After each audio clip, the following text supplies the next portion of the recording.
किसको लगा। काशी में प्रताप मुकुट नाम का राजा राज्य करता था। उसके वज्र मुकुट नाम का एक बेटा था। एक दिन राजकुमार दीवान के लड़के को साथ लेकर शिकार खेलने जंगल गया।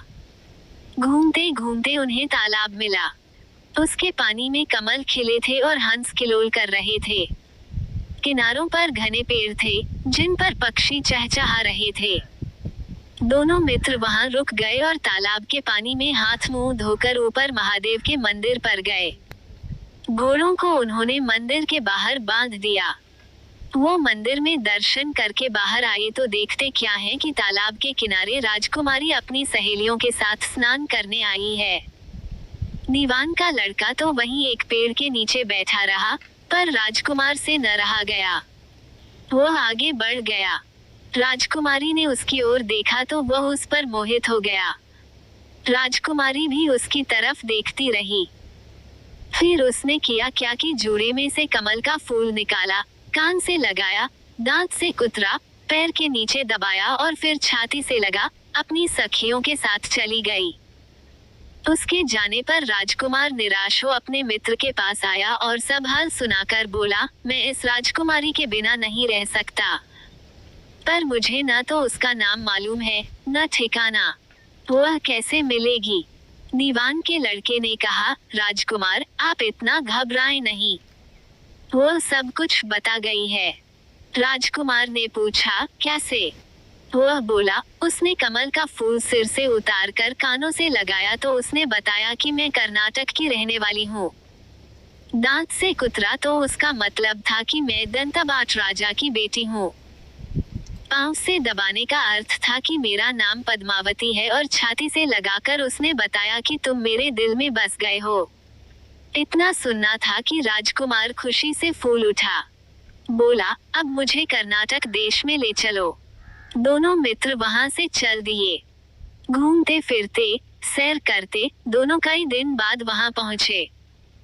राजा के महल के पास गए तो एक बुढ़िया अपने द्वार पर बैठी चरखा काटती मिली।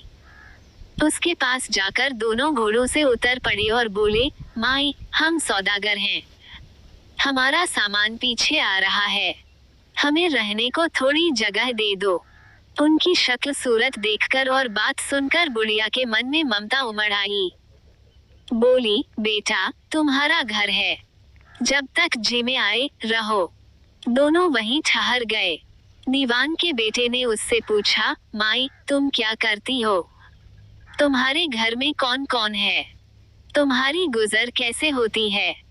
बुढ़िया ने जवाब दिया, बेटा, मेरा एक बेटा है जो राजा की चाकरी में है। मैं राजा की बेटी पद्मावती की धाय थी। बूढ़ी हो जाने से अब घर में रहती हूँ। राजा खाने पीने को दे देता है। दिन में एक बार राजकुमारी को देखने महल में जाती हूँ। राजकुमार ने बुढ़िया को कुछ धन दिया और कहा, माई, कल तुम वहां जाओ तो राजकुमारी से कह देना कि जेठ सुदी पंचमी को तुम्हें तालाब पर जो राजकुमार मिला था, वह आ गया है। अगले दिन जब बुढ़िया राजमहल गई तो उसने राजकुमार का संदेशा उसे दे दिया। सुनते ही राजकुमारी ने गुस्सा होकर हाथों में चंदन लगाकर उसके गाल पर तमाचा मारा और कहा, मेरे घर से निकल जा। बुढ़िया ने घर आकर सब हाल राजकुमार को कह सुनाया। राजकुमार हक्का बक्का रह गया। तब उसके मित्र ने कहा, राजकुमार, आप घबराएं नहीं, उसकी बातों को समझें। उसने देसों उंगलियां सफेद चंदन में मारी, इससे उसका मतलब यह है कि अभी 10 रोज चांदनी के हैं। उनके बीतने पर मैं अंधेरी रात में मिलूंगी।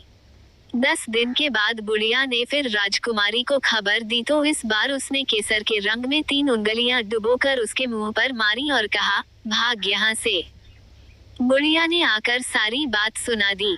राजकुमार शोक से व्याकुल हो गया। दीवान के लड़के ने समझाया, इसमें हैरान होने की क्या बात है? उसने कहा है कि मुझे मासिक धर्म हो रहा है। 3 दिन और ठहरो। 3 दिन बीतने पर बुढ़िया फिर वहां पहुंची।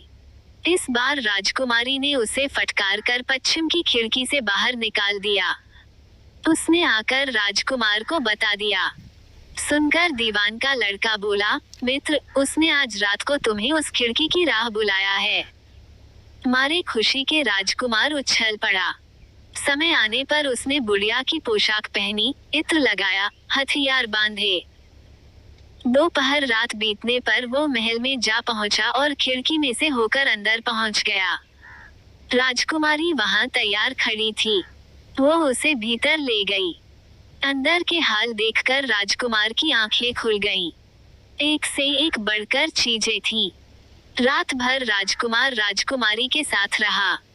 जैसे ही दिन निकलने को आया कि राजकुमारी ने राजकुमार को छिपा दिया और रात होने पर फिर बाहर निकाल लिया। इस तरह कई दिन बीत गए। अचानक एक दिन राजकुमार को अपने मित्र की याद आई। उसे चिंता हुई कि पता नहीं उसका क्या हुआ होगा।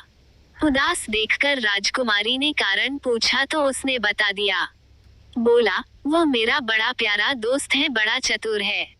उसकी होशियारी ही से तो तुम मुझे